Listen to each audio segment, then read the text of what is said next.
السلام علیکم ورحمۃ اللہ وبرکاتہ۔ تقریباً 10 چیزیں ہیں جو میں آپ تک پہنچا رہا ہوں۔ ان سب کے کرنے سے ہماری روزی سے، ہمارے روزگار سے، ہمارے گھروں سے، ہمارے دکان و مکان سے برکتیں ختم ہو جاتی ہیں، برکتیں اٹھا لی جاتی ہیں، بلکہ روزی میں بھی کمی آ جاتی ہے۔ ان 10 چیزوں کو آپ دھیان سے سنیں، اور اگر ان میں سے کوئی بھی چیز ہمارے اندر یا آپ کے اندر ہے تو ہم اسے نکال پھینکیں اور اپنی زندگی کو آسان زندگی بنائیں۔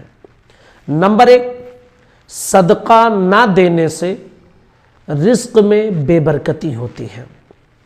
عام طور پر ہمیں یہ چاہیے کہ جو بھی ہم کمائیں اس میں سے کچھ حصہ نکال کر غریبوں کو دے دیا کریں، اس لیے کہ ہماری روزی میں غریب کا بھی حصہ رہتا ہے، اور اس کا حصہ اگر ہم کھا لیں گے تو پھر بے برکتی کا سبب بن جائے گا۔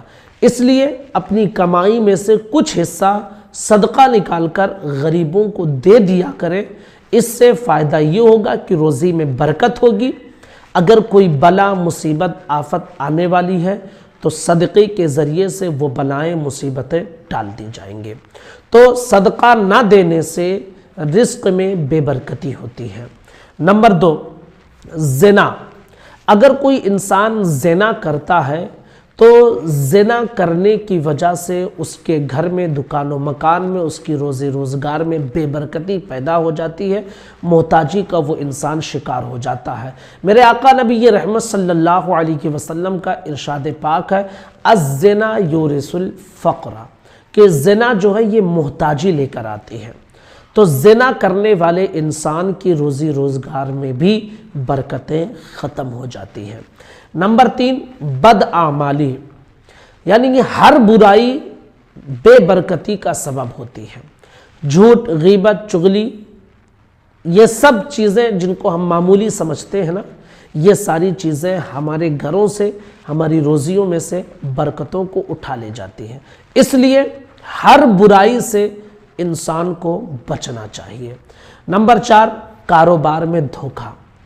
کسی انسان کے ساتھ کاروبار میں دھوکہ کرنے کی وجہ سے کاروبار میں گھٹوتی ہوتی ہے، کمی ہوتی ہے، اور کاروبار میں جب کمی ہوتی ہے تو ظاہر سی بات ہے بھائی آپ کی روزی میں کمی ہوگی، بے برکتی کا وہ سبب بن جائے گا۔ جیسے کوئی دودھ بیچنے والا انسان دودھ میں پانی ملا کر بیچے، پانی زیادہ دودھ کم، صرف سفیدی نظر آئے، تو یہ کاروبار میں دھوکہ دے رہے ہیں آپ۔ کسی کو آپ نیا موبائل کہہ کر جو ہے پرانا موبائل بیچ رہے ہیں، چلائے ہوئے ہیں 2 سال، کہہ رہے ہیں 2 مہینے کا چلا ہوا ہے، تو پھر یہ سب دھوکے کی باتیں ہیں۔ اس سے بھی رزق میں، روزی میں بے برکتی ہوتی ہے۔ نمبر 5، ناپ تول میں کمی۔ قرآن مقدس میں ارشاد ہے، وَيْلٌ لِّلْمُطَفِّفِينَ، کہ جو ناپ تول میں کمی کرتے ہیں ان کے لیے تباہی ہے، بربادی ہے۔ تو جو انسان ناپ تول میں کمی کرتا ہے تو اللہ اس کی روزی سے بھی برکت کو ختم کر دیتا ہے۔ ناپ تول کی کمی کی وجہ سے حضرت شعیب علیہ السلام کی قوم پر عذاب بھی نازل ہوا تھا، اس لیے اس برائی سے بھی ہمیں بچنا چاہیے۔ نمبر 6، سود خوری۔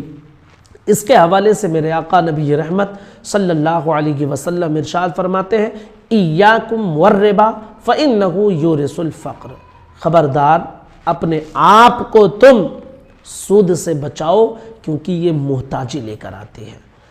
لوگ سودی کاروبار کرتے ہیں اور آنن فانن وہ بہت اونچائی پر اڑنا چاہتے ہیں، وقتی طور پہ کبھی انہیں فائدہ بھی مل جاتا ہے، لیکن وہ ایسا ختم ہوتا ہے، ایسا برباد ہوتا ہے کہ وہ انسان سوچ نہیں سکتا، کیونکہ اللہ کا ارشاد پاک ہے، اللہ تبارک و تعالیٰ تجارت کرنے والوں کو برکت دیتا ہے اور سود کے ذریعے کمانے والوں کو ہلاک کرتا ہے۔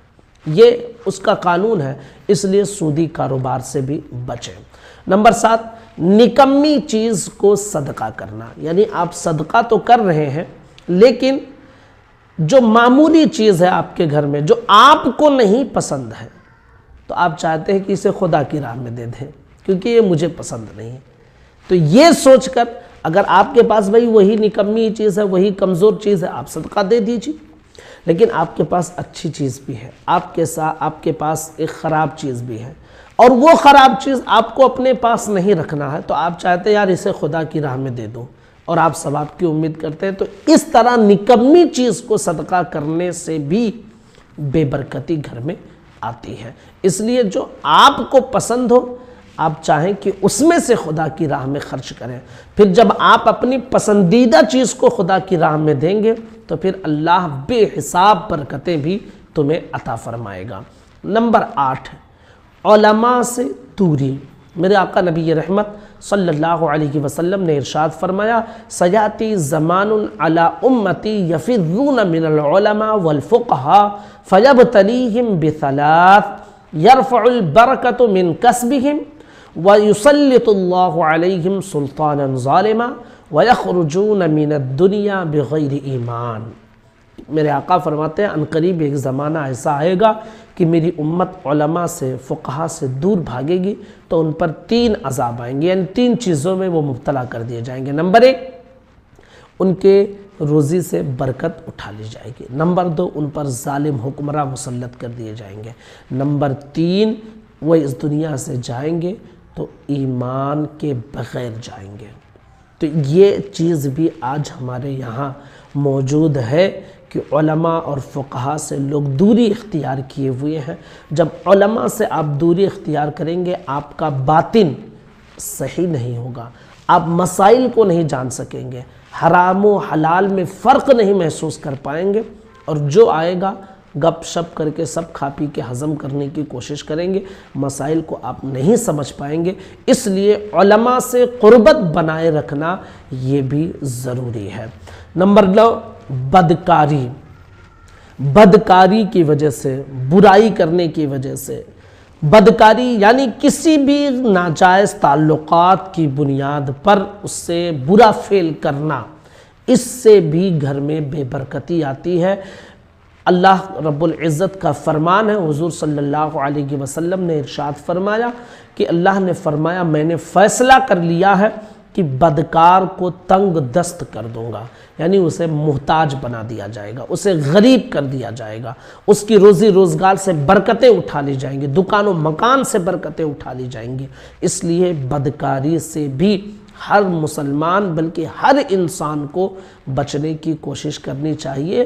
آپ اگر کسی کی عزت کو سلامت رکھیں گے تو آپ کی عزت محفوظ رہے گی۔ آپ کسی کی عزت پر اگر دھاوا بولیں گے تو کوئی آپ کی عزت کو بھی تار تار کرے گا۔ کما تدین تدان، جیسا کرو گے ویسا تمہیں بدلہ ملے گا۔ نمبر 10، گھر میں ہم پردے وغیرہ کا اہتمام نہیں کرتے ہیں، ہر ایرے غیرے سڑک سے آتے جاتے لوگوں کی نگاہیں بھی ہمارے گھروں میں پڑتی ہیں، تو اس سے بھی گھر میں بے برکتی آتی ہے۔ آپ اپنے گھر کے، خاص کر جو آپ کے گھر کی دہلیز ہے، آپ کا مین دروازہ ہے، اس پر پردے کا اہتمام کریں تاکہ گھر کے اندر کسی ایرے غیرے کی نظر نہ پڑے، کیونکہ بے نمازی کی نظر پڑنے سے بھی بے برکتی اٹھ جاتی ہے، یہ بے برکتی پیدا ہو جاتی ہے، گھر میں برکت اٹھا لی جاتی ہے۔ تو ایسے نہ جانے کتنے ایسے گھومتے ہوں گے کہ جن کی نگاہیں ہمارے گھروں میں جاتی ہوں گی، اس لیے خاص اپنے گھر میں بھی، خاص کر کے مین دروازہ جو ہے اس پر پردے کا اہتمام کرنا چاہیے۔ تو یہ 10 چیزیں تھیں، ان میں سے اگر کوئی بھی چیز ہمارے اندر ہے تو ہم اسے دور کریں، کیونکہ یہ سب چیزیں بے برکتی کے اسباب ہیں۔ السلام علیکم ورحمۃ اللہ وبرکاتہ۔